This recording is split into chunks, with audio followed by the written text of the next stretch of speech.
Hello friends, welcome to my YouTube channel Intellectual Beauties. Today we are going to discuss Anglo-Normans time period and literature. बच्चे, we discuss the origin and we see that in 1066 Normans attacked England through battle of Hastings. अब ये देखें बच्चे कि Anglo Normans time period start हुआ 1066 सदी ईस्वी में, जब नॉर्मन्स ने अटैक किया इंग्लैंड पर। नॉर्मन्स कौन हैं? ये नॉर्मेंडी में रहने वाले लोग हैं और नॉर्मेंडी फ्रांस का एरिया है। सो फ्रांस के एरिए नॉर्मेंडी से कुछ लोग आए जिन्हें नॉर्मन्स कहा जाता है। उन्होंने इंग्लैंड पर अटैक किया बैटल ऑफ हेस्टिंग्स के ज़रिए से और जंग लड़ी, वो जीत गए और फिर इंग्लैंड पर रूल करने लग गए। The new time period started in history of England. अब एक नया ज़माना इंग्लैंड की हिस्ट्री में स्टार्ट हो गया और इंग्लिश लैंग्वेज का स्टेटस ओल्ड इंग्लिश से चेंज होकर middle. Next we discuss about the time span. अब हम टाइम पीरियड देखते हैं and we see this period starts from 11th century and lasts till 15th century. Anglo Normans time period 1066 सदी ईस्वी से start हुआ, जो कि 11th सेंचुरी कहलाती है, और इस टाइम पीरियड की एंडिंग हुई डार्क एजेस के हवाले से। ओके, और नेमिंग की बात करें तो एंग्लो नॉर्मन्स टाइम पीरियड को मिडल इंग्लिश टाइम पीरियड भी कहा जाता है और इसे मिडीवल टाइम पीरियड भी कहा जाता है। Then we discuss about the authority. अब हम अथॉरिटी के हवाले से बात करते हैं। And during Anglo Normans time period king William ruled over England. King William the great ने इंग्लैंड पर हुकूमत की इस टाइम पीरियड के दरमियान में, और रिलीजन क्रिश्चियनिटी को प्रैक्टिस किया जाता था, क्योंकि इस टाइम पीरियड में रोमन्स ने जो लैटिन लैंग्वेज को इंट्रोड्यूस करवाया था, तो उसी लैटिन लैंग्वेज को क्रिश्चियनिटी की प्रैक्टिस के लिए यूज़ किया जाता था जाती थी। और जिसमें फ्रेंच लैंग्वेज है, जो फ्रांस से लोग आए थे नॉर्मेंडी से, वो लोग फ्रेंच लैंग्वेज यूज़ करते थे। लैटिन लैंग्वेज है जो क्रिश्चियनिटी को प्रैक्टिस करने के लिए यूज़ की जाती थी, और इंग्लिश लैंग्वेज है जो इंग्लैंड में जिसकी डेवलपमेंट हो रही थी। ठीक है, नेक्स्ट देखते हैं बच्चे कि इस ज़माने में फीडलिज़म एक इम्पॉर्टेंट कैरेक्टरिस्टिक है। फीडलिज़म मींस रूल ऑफ फीडल लॉर्ड्स। जितने भी ज़मींदार, जागीरदार, जो एलीट क्लास को, अमीर लोगों को हाईलाइट करते हैं, इस ज़माने में ये प्रैक्टिस किया जाता था। और टैक्स सिस्टम भी इंट्रोड्यूस करवाया गया गवर्नमेंट की तरफ से, और लोगों पर हैवी टैक्सेस इन्फोर्स किए गए, जिसकी वजह से लोगों पर बहुत ज़्यादा जुल्म किया गया। और टैक्स सिस्टम की वजह से और फीडलिज़म की वजह से क्लास डिवीजन बहुत ज़्यादा प्रोमिनेंट हो गई। जो अमीर हैं, वो ज़मींदार, जागीरदार लोग, वो अमीर से अमीरतर होते गए, और बाकी जो लोग टैक्स नहीं पे कर सकते थे, वो महंगाई की वजह से, गुर्बत की वजह से मज़ीद गरीब से गरीब तर होते गए। लेकिन इस ज़माने की एक सबसे इम्पॉर्टेंट क्वालिटी शिवेलरी है। शिवेलरी को इंट्रोड्यूस करवाया गया मिडल इंग्लिश टाइम पीरियड में, and शिवेलरी is the called the bravery. इसे बहादुरी कहा जाता है और इसे आर्मी फील्ड से एसोसिएट किया जाता है। कुछ बहादुर लोग जो दूर दराज के एरियाज़ में जाएं और वहाँ पर मुकाबला करके लड़ाई जीत के वापस आएँ, तो ये एलिमेंट शिवेलरी कहलाता है, और ये एंग्लो नॉर्मन्स टाइम पीरियड में इंट्रोड्यूस करवाया गया।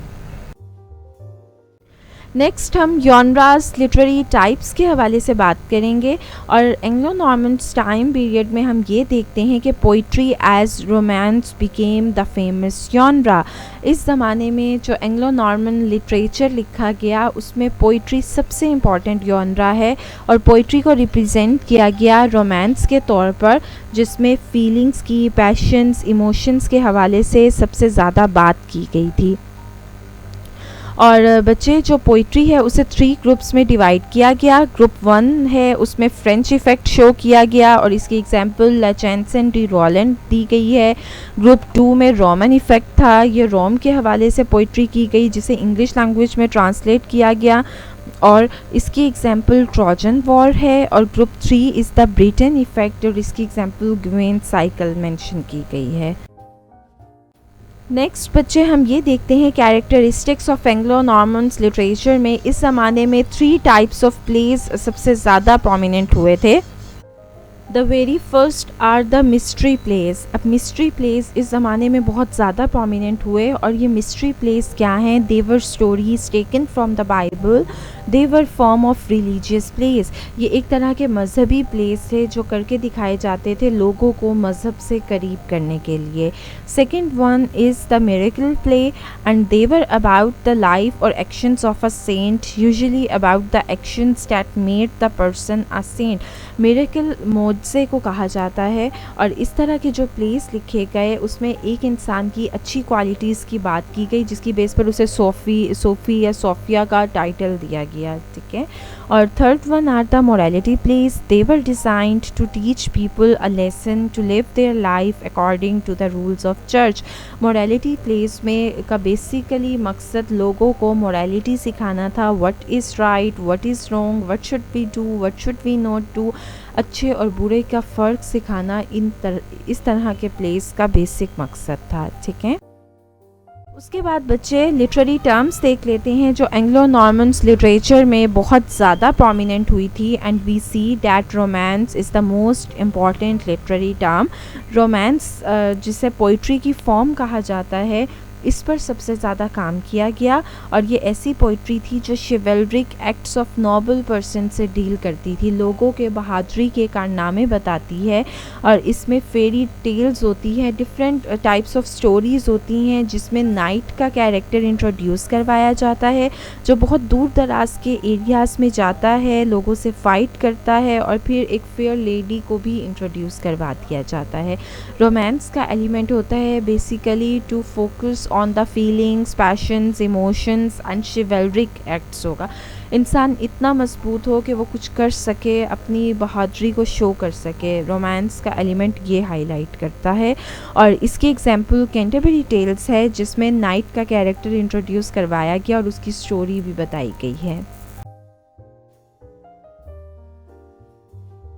एंग्लो नॉर्मन्स लिटरेरी स्कॉलर्स के हवाले से देख लेते हैं कि इस ज़माने में कौन से इंपॉर्टेंट राइटर्स थे जिनका लिटरेचर बहुत ज़्यादा पढ़ा गया और समझा गया।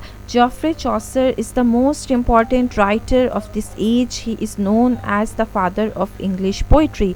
अब इस ज़माने में जो जॉफ्रे चॉसर हैं एंग्लो नॉर्मन टाइम पीरियड को या मिडल इंग्लिश टाइम पीरियड को चौसीरियन एज भी कहा जाता है, एज ऑफ चॉसर भी कहा जाता है क्योंकि चॉसर बहुत इंपॉर्टेंट पोइट हैं और इन्हें फादर ऑफ इंग्लिश पोइट्री का टाइटल दिया गया। Second one is the William Langland. He wrote about social life and rights of women. अब लैंगलैंड ने सोसाइटी के हवाले से बात की और फीमेल राइट्स के हवाले से बात की। And Wycliffe was a religious reformer and translator of Bible. Wycliffe ने बाइबल को ट्रांसलेट किया। एंग्लो नॉर्मन्स लिटरेचर के हवाले से जिसमें कैंटरबरी टेल्स एक पोइम की डिस्कशन कर लेते हैं और कैंटरबरी टेल्स हमने ये देखा बच्चे कि एंग्लो नॉर्मन लिटरेचर में पोइट्री सबसे ज़्यादा प्रोमिनेंट हुआ, प्रोस पर भी काम किया गया, ड्रामा पर भी छोटे छोटे ड्रामास भी लिखे गए like mystery place, miracle place, morality place, इस तरह का काम किया गया, लेकिन सबसे ज़्यादा प्रोमिनेंट जॉनरा पोइट्री का था। और एंग्लो नॉर्मन लिटरेचर में जो सबसे इम्पॉर्टेंट पोइम है वो कैंटरबरी टेल्स है जिसे जॉफ्रे चॉसर ने लिखा और इसका ओरिजिनल टाइटल है टेल्स ऑफ कैंटरबरी। ये इंग्लैंड में लिखी गई, मिडल इंग्लिश में लिखी गई, ये पोइम की फॉर्म में है और इसमें लिटरेरी टाइप की बात की जाए तो ये सटायर ऑन रिलीजन है। इसमें करप्शन दिखाई गई चर्च के अंदर और इसकी पब्लिशिंग डेट है 1387, ऑलमोस्ट 400 में ये लिखी गई।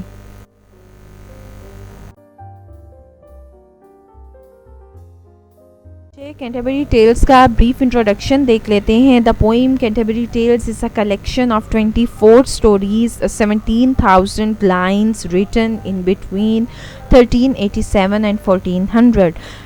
ये जो पोइम है कैंटरबरी टेल्स, इसमें 24 छोटी छोटी स्टोरीज़ बताई गई और इस पोइम की लेंथ 17,000 लाइन्स हैं।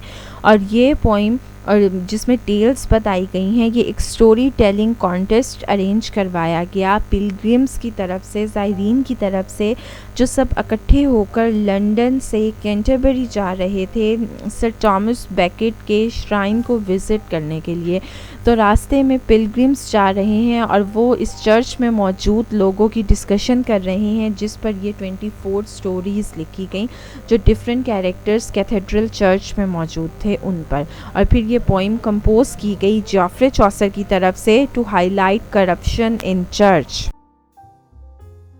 अब बच्चे लास्ट में हम बात करते हैं मिडिल इंग्लिश टाइम पीरियड की, जिसे मिडीवल टाइम पीरियड भी कहा जाता है, एंग्लो नॉर्मन्स टाइम पीरियड भी कहा जाता है। इसकी एंडिंग होती है डार्क एज की तरफ से। और डार्क एज क्या है? ये 1400 टू 1500 100 ईयर्स टाइम पीरियड है, जिसे डार्क एज कहा गया क्योंकि इसमें नो डेवलपमेंट का कॉन्सेप्ट है। इसमें किसी भी हवाले से कोई भी तरक्की नहीं की गई। जो पहले से काम किए जाते थे जस्ट उन्हीं को फॉलो किया गया। अब हम देख लेते हैं the dark age. It is a term that brings images of war, destruction and death. अब ये देखें, जो डार्क एज का ज़माना था उसमें छोटी छोटी जंगें लड़ी गई, जिसमें बहुत ज़्यादा तबाही हुई और बहुत से लोगों की डेथ हो गई। इसके अलावा in dark age demographic, cultural and economic deterioration occurred in western Europe. अब वेस्टर्न यूरोप में हर तरह से कोई भी डेवलपमेंट नहीं हुई, हर जगह पर मसले मसाइल ही थे, लोग इस्तेहसाल का शिकार हो रहे थे। और it's a time of intellectual darkness between the fall of Rome and the renaissance. Dark age के बाद एक गोल्डन टाइम पीरियड आता है जिसे रेनेसेंस एज कहा गया था। और इस वजह से इसको डार्क एज इसलिए कहा गया क्योंकि इस ज़माने में कोई भी नया लिटरेचर नहीं लिखा गया और कोई भी new important genre of literature या कोई भी इम्पॉर्टेंट लिटरेरी स्कॉलर सामने नहीं आए। इसकी बजाय यहाँ पर वॉर का टाइम पीरियड है, डिस्ट्रक्शन हुई एंड डेथ हुई। Hope you people find this lecture interesting, and please like and subscribe my YouTube channel for further videos. Thank you.